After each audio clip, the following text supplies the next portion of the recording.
various criteria about the scheduling. Now, what is the CPU scheduling algorithms? There are a number of CPU scheduling algorithms, but we have to, in this session we will discuss about the important points in the CPU scheduling algorithms. In this, suppose this is the CPU scheduler. Now, there are a number of processes that are stored into the secondary memory in the job pool. But as we know, there is a direct communication between the main memory and the CPU, and we have to swap the processes from the secondary memory to the main memory so that we can execute them. Now, the CPU scheduler will select the processes that are stored into the main memory or in the main memory in the ready queue. Ready queue are stored into the main memory.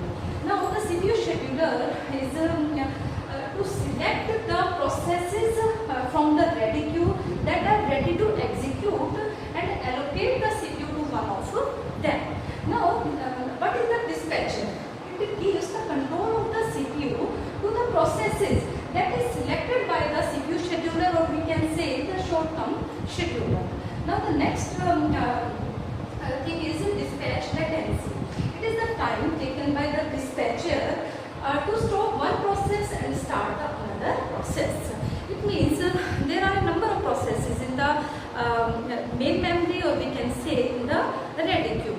Now, the CPU scheduler will select one process so that we can execute it. A dispatcher will give the control of the CPU so that the selected process can be run. And dispatch latency is the total time taken by the dispatcher to stop the currently running process and stop its execution and give the control to the another process that is selected by the CPU scheduler. Now, there are the number of scheduling criteria. First one is the CPU utilization. It means we want the CPU busy as much as possible, because if the CPU is busy at all the time, now the CPU utilization will be increased, and the performance of the computer will also be increased. It means it can be 0 to 100%. Now, we want to maximize the CPU utilization rate in the system. Now, second one is the throughput. Throughput is the total number of processes executing per unit of time by using the multi-processor system, multi-programming, or we can say multi-threading. Any one of the concept we can use to increase the throughput. Now, next one is the turnaround time. It is the time interval from the time of submission of the process to its completion. It means firstly we store the process in the secondary memory, and it means it is the time when we store the program into the secondary memory. Then after storing to the secondary memory, we swap it into the main memory, and after the CPU scheduler will select that process and execute that process. The time interval between these two things is known as the turnaround time. Now, next one is the waiting time.